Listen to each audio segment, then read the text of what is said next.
Chapter 2 of The Picture of Dorian Gray by Oscar Wilde. As they entered, they saw Dorian Gray. He was seated at the piano, with his back to them, turning over the pages of a volume of Schumann's Forest Scenes. "You must lend me these, Basil," he cried. "I want to learn them. They are perfectly charming." "That entirely depends on how you sit to-day, Dorian." "Oh, I am tired of sitting, and I don't want a life-size portrait of myself," answered the lad, swinging round on a music-stool in a wilful, petulant manner. When he caught sight of Lord Henry, a faint blush coloured his cheeks for a moment, and he started up. "I beg your pardon, Basil, but I didn't know you had any one with you." "This is Lord Henry Wotton, Dorian, an old Oxford friend of mine. I have just been telling him what a capital sitter you were, and now you have spoiled everything." "You have not spoiled my pleasure in meeting you, Mr. Gray," said Lord Henry, stepping forward and extending his hand. "My aunt has often spoken to me about you. You are one of her favourites, and I am afraid one of her victims also." "I am in Lady Agatha's black books at present," answered Dorian with a funny look of penitence. "I promised to go to a club in Whitechapel with her last Tuesday, and I really forgot all about it.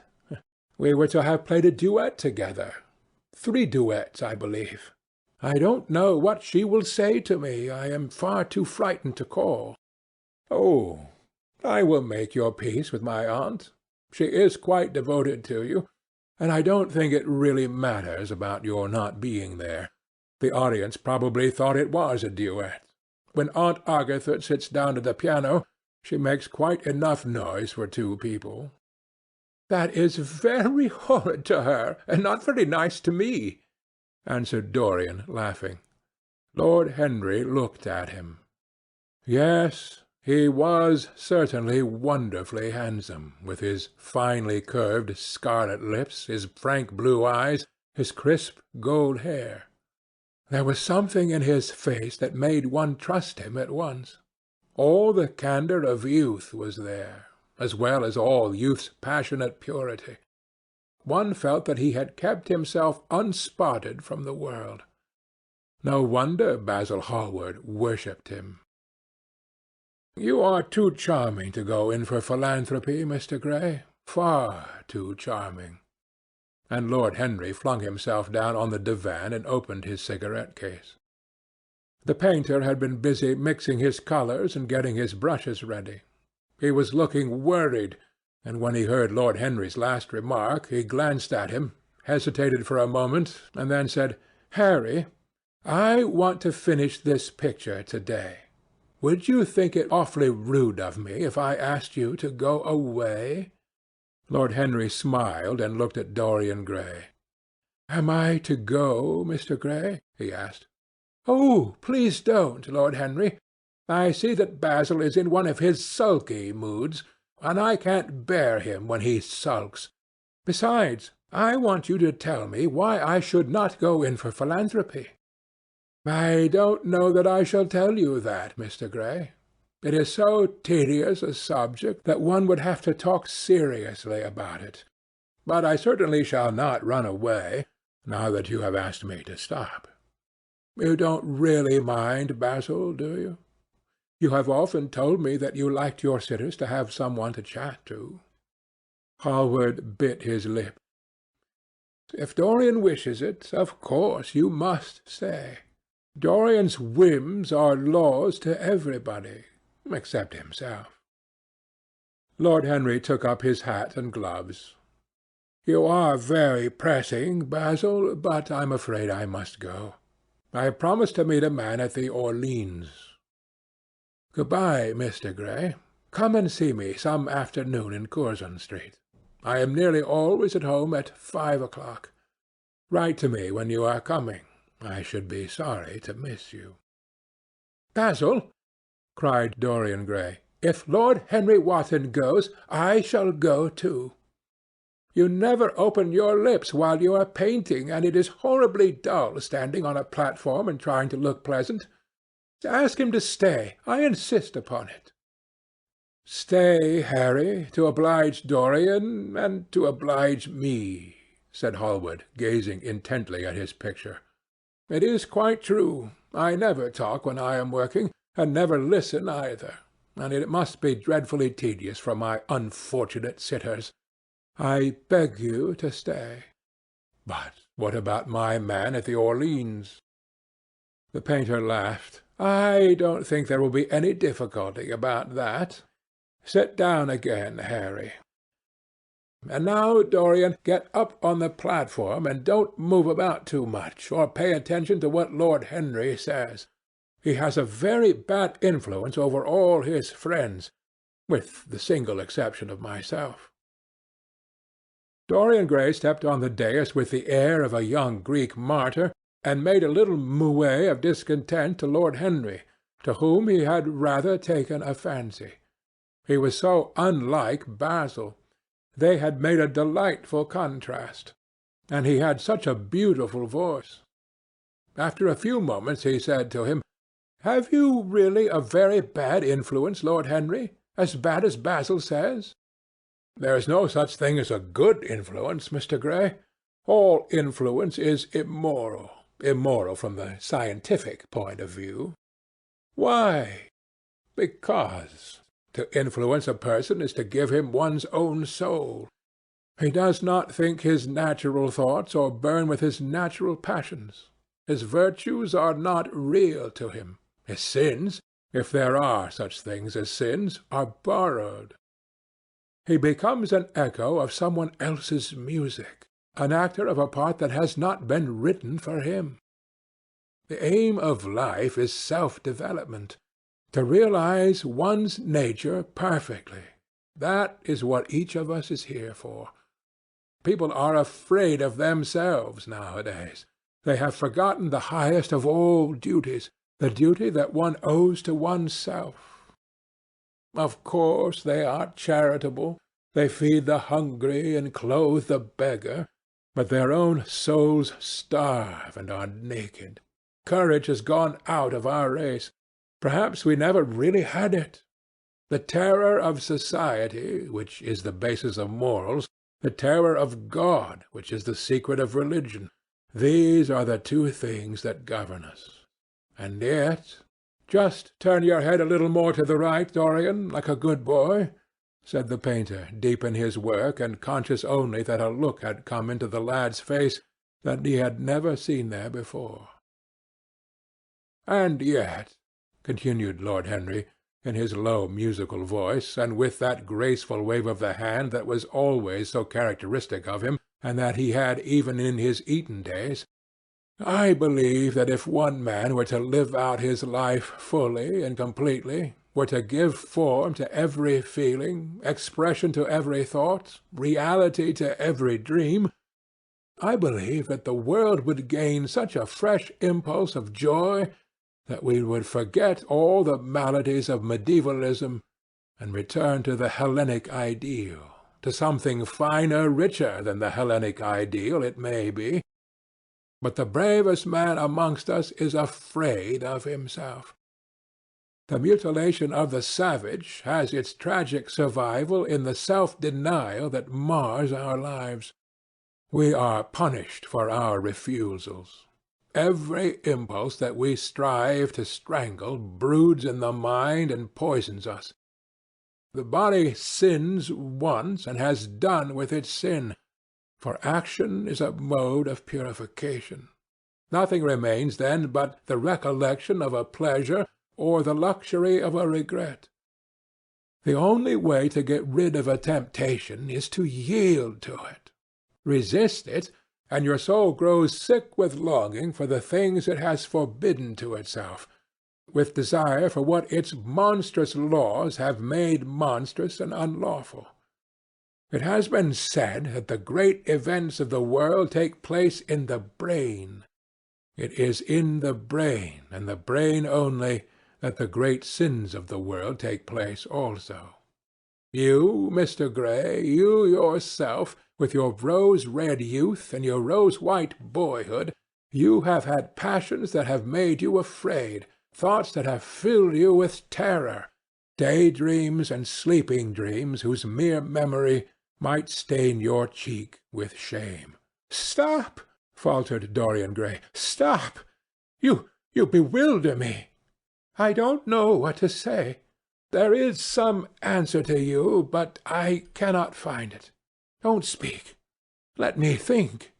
Or rather, let me try not to think." For nearly 10 minutes he stood there, motionless, with parted lips and eyes strangely bright. He was dimly conscious that entirely fresh influences were at work within him. Yet they seemed to him to have come really from himself. The few words that Basil's friend had said to him, words spoken by chance, no doubt, and with wilful paradox in them, had touched some secret chord that had never been touched before, but that he felt was now vibrating and throbbing to curious pulses. Music had stirred him like that. Music had troubled him many times, but music was not articulate. It was not a new world, but rather another chaos that it created in us. Words, mere words, how terrible they were, how clear and vivid and cruel. One could not escape from them. And yet what a subtle magic there was in them! They seemed to be able to give a plastic form to formless things, and to have a music of their own as sweet as that of viol or of flute. Mere words! Was there anything so real as words? Yes, there had been things in his boyhood that he had not understood. He understood them now. Life suddenly became fiery-coloured to him. It seemed to him that he had been walking in fire. Why had he not known it? With his subtle smile Lord Henry watched him. He knew the precise psychological moment when to say nothing. He felt intensely interested. He was amazed at the sudden impression that his words had produced, and remembering a book that he had read when he was 16, a book which had revealed to him much that he had not known before, he wondered whether Dorian Gray was passing through a similar experience. He had merely shot an arrow into the air. Had it hit the mark? How fascinating the lad was! Hallward painted away with that marvellous bold touch of his that had the true refinement and perfect delicacy that in art, at any rate, comes only from strength. He was unconscious of the silence. "Basil, I am tired of standing," cried Dorian Gray suddenly. "I must go out and sit in the garden. The air is stifling here." "My dear fellow, I am so sorry. When I am painting, I can't think of anything else. But you never sat better. You were perfectly still, and I have caught the effect I wanted. The half-parted lips and the bright look in the eyes. I don't know what Harry has been saying to you, but he has certainly made you have the most wonderful expression. I suppose he has been paying you compliments. You mustn't believe a word that he says." "He has certainly not been paying me compliments. Perhaps that is the reason that I don't believe anything he has told me." "You know you believe it all," said Lord Henry, looking at him with his dreamy, languorous eyes. "I will go out to the garden with you. It is horribly hot in the studio. Basil, let us have something iced to drink, something with strawberries in it." "Certainly, Harry. Just touch the bell, and when Parker comes I will tell him what you want." "I have got to work up this background, so I will join you later on. Don't keep Dorian too long. I have never been in better form for painting than I am to-day. This is going to be my masterpiece. It is my masterpiece as it stands." Lord Henry went out to the garden and found Dorian Gray burying his face in the great cool lilac blossoms, feverishly drinking in their perfume as if it had been wine. He came close to him and put his hand upon his shoulder. "You are quite right to do that," he murmured. Nothing can cure the soul but the senses, just as nothing can cure the senses but the soul." The lad started and drew back. He was bareheaded, and the leaves had tossed his rebellious curls and tangled all their gilded threads. There was a look of fear in his eyes, such as people have when they are suddenly awakened. His finely chiselled nostrils quivered, and some hidden nerve shook the scarlet of his lips and left them trembling. "Yes," continued Lord Henry, "that is one of the great secrets of life, to cure the soul by means of the senses, and the senses by means of the soul.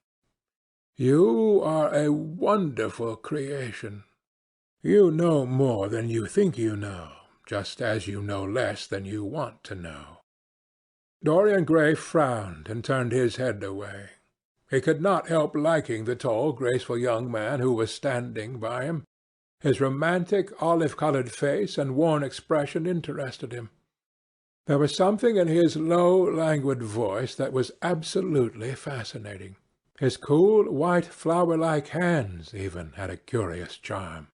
They moved, as he spoke, like music, and seemed to have a language of their own. But he felt afraid of him, and ashamed of being afraid. Why had it been left for a stranger to reveal him to himself? He had known Basil Hallward for months, but friendship between them had never altered him. Suddenly there had come some one across his life who seemed to have disclosed to him life's mystery. And yet what was there to be afraid of? He was not a schoolboy or a girl. It was absurd to be frightened. "Let us go and sit in the shade," said Lord Henry. "Parker has brought out the drinks, and if you stay any longer in this glare you will be quite spoiled, and Basil will never paint you again. You really must not allow yourself to become sunburnt. It would be unbecoming." "What can it matter?" cried Dorian Gray, laughing, as he sat down on the seat at the end of the garden. "It should matter everything to you, Mr. Gray." "Why?" "Because you have the most marvellous youth, and youth is the one thing worth having." "I don't feel that, Lord Henry." "No, you don't feel it now. Some day, when you are old and wrinkled and ugly, when thought has seared your forehead with its lines, and passion branded your lips with its hideous fires, you will feel it. You will feel it terribly. Now, wherever you go, you charm the world. Will it always be so? You have a wonderfully beautiful face, Mr. Gray. Don't frown. You have. And beauty is a form of genius, is higher, indeed, than genius, as it needs no explanation. It is of the great facts of the world, like sunlight or springtime, or the reflection in dark waters of that silver shell we call the moon. It cannot be questioned. It has its divine right of sovereignty. It makes princes of those who have it. You smile? Ah! When you have lost it, you won't smile. People say sometimes that beauty is only superficial. That may be so, but at least it is not so superficial as thought is. To me, beauty is the wonder of wonders. It is only shallow people who do not judge by appearances. The true mystery of the world is the visible, not the invisible. Yes, Mr. Gray, the gods have been good to you, but what the gods give they quickly take away. You have only a few years in which to live really, perfectly, and fully. When your youth goes, your beauty will go with it, and then you will suddenly discover that there are no triumphs left for you, or have to content yourself with those mean triumphs that the memory of your past will make more bitter than defeats. Every month as it wanes brings you nearer to something dreadful. Time is jealous of you, and wars against your lilies and your roses. You will become sallow and hollow-cheeked and dull-eyed. You will suffer horribly. Ah, realize your youth while you have it. Don't squander the gold of your days, listening to the tedious, trying to improve the hopeless failure, or giving away your life to the ignorant, the common, and the vulgar. These are the sickly aims, the false ideals of our age. Live! Live the wonderful life that is in you. Let nothing be lost upon you. Be always searching for new sensations. Be afraid of nothing. A new hedonism. That is what our century wants. You might be its visible symbol.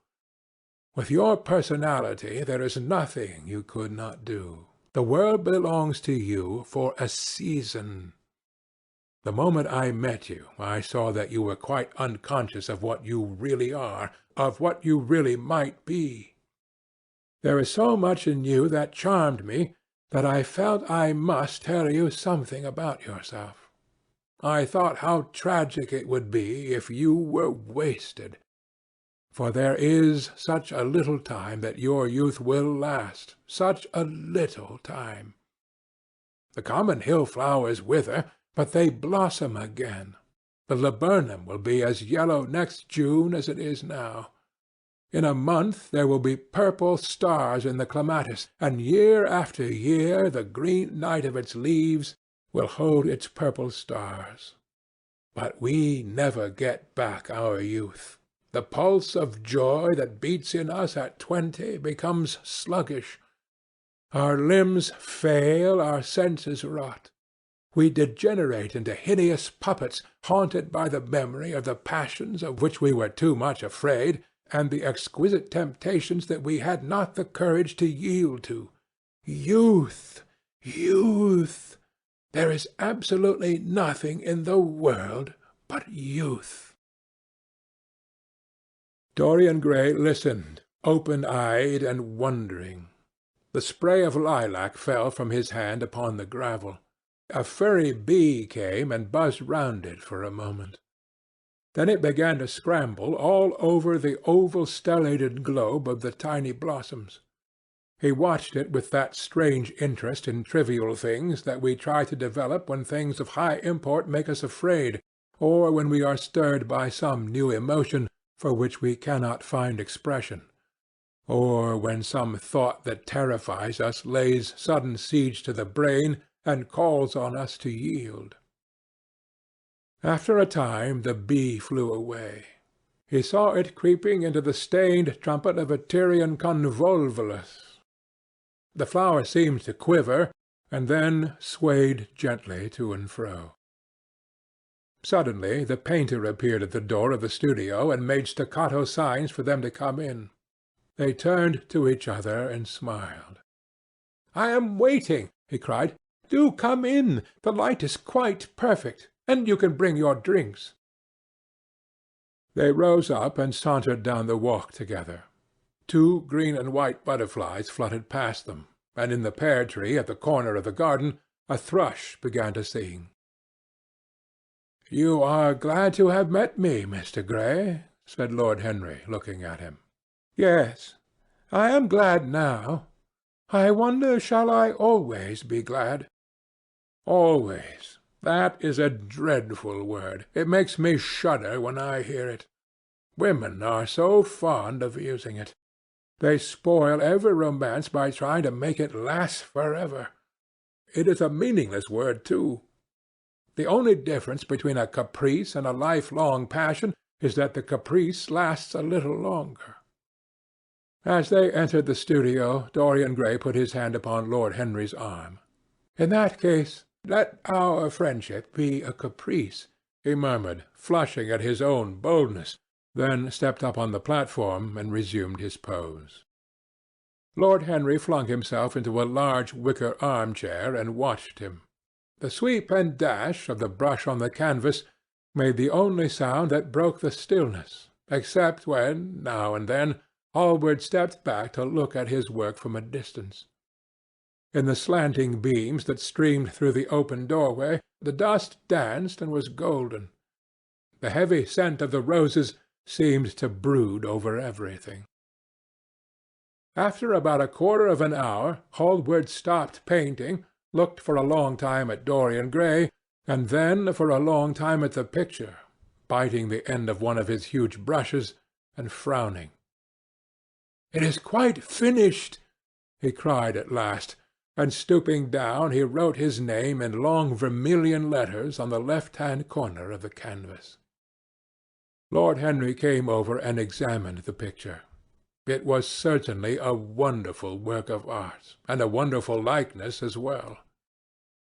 "My dear fellow, I congratulate you most warmly," he said. "It is the finest portrait of modern times.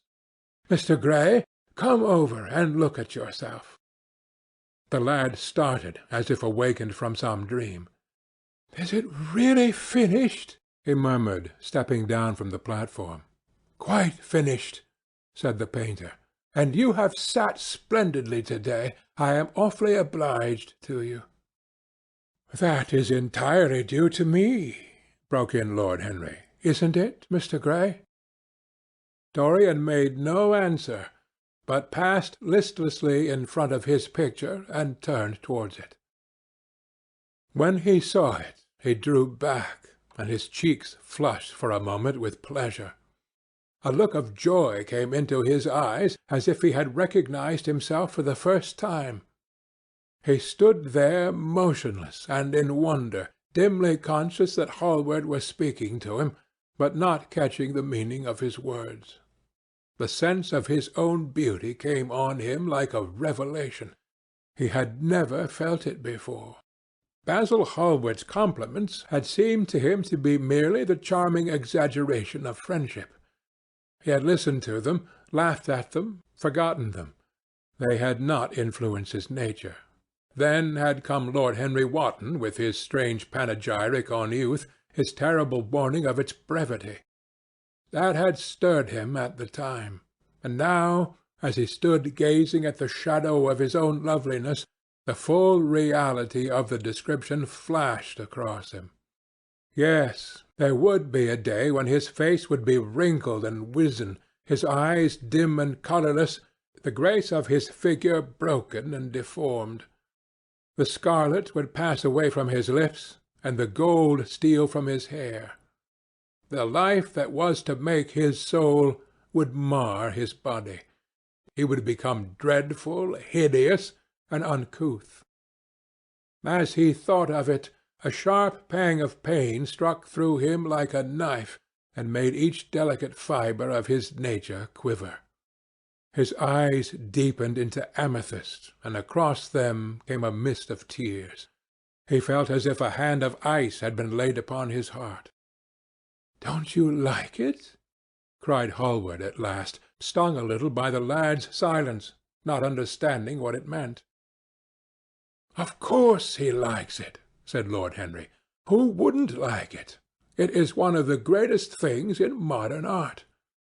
I will give you anything you ask for it. I must have it." "It is not my property, Harry." "Whose property is it?" "Dorian's, of course," answered the painter. "He is a very lucky fellow." "How sad it is!" murmured Dorian Gray, with his eyes still fixed upon his own portrait. "How sad it is! I shall grow old and horrible and dreadful, but this picture will remain always young. It will never be older than this particular day of June. If it were only the other way! If it were I who was to be always young, and the picture that was to grow old! For that I would give everything. Yes, there is nothing in the whole world I would not give. I would give my soul for that." "You would hardly care for such an arrangement, Basil," cried Lord Henry, laughing. "It would be rather hard lines on your work." "I should object very strongly, Harry," said Hallward. Dorian Gray turned and looked at him. "I believe you would, Basil. You like your art better than your friends. I am no more to you than a green bronze figure. Hardly as much, I dare say." The painter stared in amazement. It was so unlike Dorian to speak like that. What had happened? He seemed quite angry. His face was flushed, his cheeks burning. "Yes," he continued, "I am less to you than your ivory Hermes or your silver fawn. You will like them always. How long will you like me? Till I have my first wrinkle, I suppose. I know now that when one loses one's good looks, whatever they may be, he loses everything. Your picture has taught me that. Lord Henry Wotton is perfectly right. Youth is the only thing worth having. When I find that I am growing old, I shall kill myself." Hallward turned pale and caught his hand. "Dorian, Dorian!" he cried. "Don't talk like that. I have never had such a friend as you, and I shall never have such another. You are not jealous of material things, are you? You who are finer than any of them."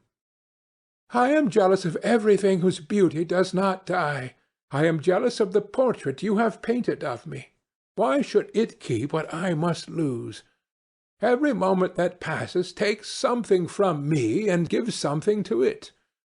Oh, if it were only the other way! If the picture would change, and I could be always what I am! Why did you paint it? It will mock me some day, mock me horribly." The hot tears welled into his eyes. He tore his hand away, and flinging himself on the divan, he buried his face in the cushions as though he was praying. "This is your doing, Harry," said the painter bitterly. Lord Henry shrugged his shoulders. "It is the real Dorian Gray, that is all." "It is not." "If it is not, what have I to do with it?" "You should have gone away when I asked you," he muttered. "I stayed when you asked me," was Lord Henry's answer. "Harry, I can't quarrel with my two best friends at once, but between you both you have made me hate the finest piece of work I have ever done, and I will destroy it. What is it but canvas and colour? I will not let it come across our 3 lives and mar them."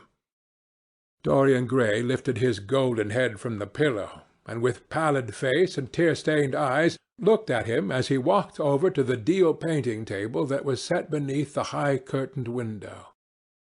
What was he doing there? His fingers were straying about among the litter of tin tubes and dry brushes, seeking for something. Yes, it was for the long palette-knife, with its thin blade of lithe steel. He had found it at last. He was going to rip up the canvas. With a stifled sob the lad leaped from the couch, and rushing over to Hallward, tore the knife out of his hand and flung it to the end of the studio. "Don't, Basil, don't!" he cried. "It would be murder." "I am glad you appreciate my work at last, Dorian," said the painter coldly, when he had recovered from his surprise. "I never thought you would." "Appreciate it? I am in love with it, Basil. It is part of myself. I feel it." "Well, as soon as you are dry, you shall be varnished and framed and sent home. Then you can do what you like with yourself." And he walked across the room and rang the bell for tea. "You will have tea, of course, Dorian? And so will you, Harry? Or do you object to such simple pleasures?" "I adore simple pleasures," said Lord Henry. "They are the last refuge of the complex. But I don't like scenes, except on the stage. What absurd fellows you are, both of you! I wonder who it was defined man as a rational animal. It was the most premature definition ever given. Man is many things, but he is not rational. I am glad he is not, after all, though I wish you chaps would not squabble over the picture. You had much better let me have it, Basil. This silly boy doesn't really want it, and I really do." "If you let any one have it but me, Basil, I shall never forgive you," cried Dorian Gray. "And I don't allow people to call me a silly boy. You know the picture is yours, Dorian. I gave it to you before it existed. And you know that you have been a little silly, Mr. Gray, and that you don't really object to being reminded that you are extremely young." "I should have objected very strongly this morning, Lord Henry." "Ah, this morning. You have lived since then." There came a knock at the door, and the butler entered with a laden tea-tray and set it down upon a small Japanese table. There was a rattle of cups and saucers and the hissing of a fluted Georgian urn. 2 globe-shaped china dishes were brought in by a page. Dorian Gray went over and poured out the tea. The 2 men sauntered languidly to the table and examined what was under the covers. "Let us go to the theatre to-night," said Lord Henry. "There is sure to be something on somewhere. I have promised to dine at White's, but it is only with an old friend, so I can send him a wire to say that I am ill, or that I am prevented from coming in consequence of a subsequent engagement. I think that would be a rather nice excuse. It would have all the surprise of candour." "It is such a bore putting on one's dress clothes," muttered Hallward, "and when one has them on they are so horrid." "Yes," answered Lord Henry dreamily. "The costume of the 19th century is detestable. It is sombre, so depressing. Sin is the only real colour element left in modern life."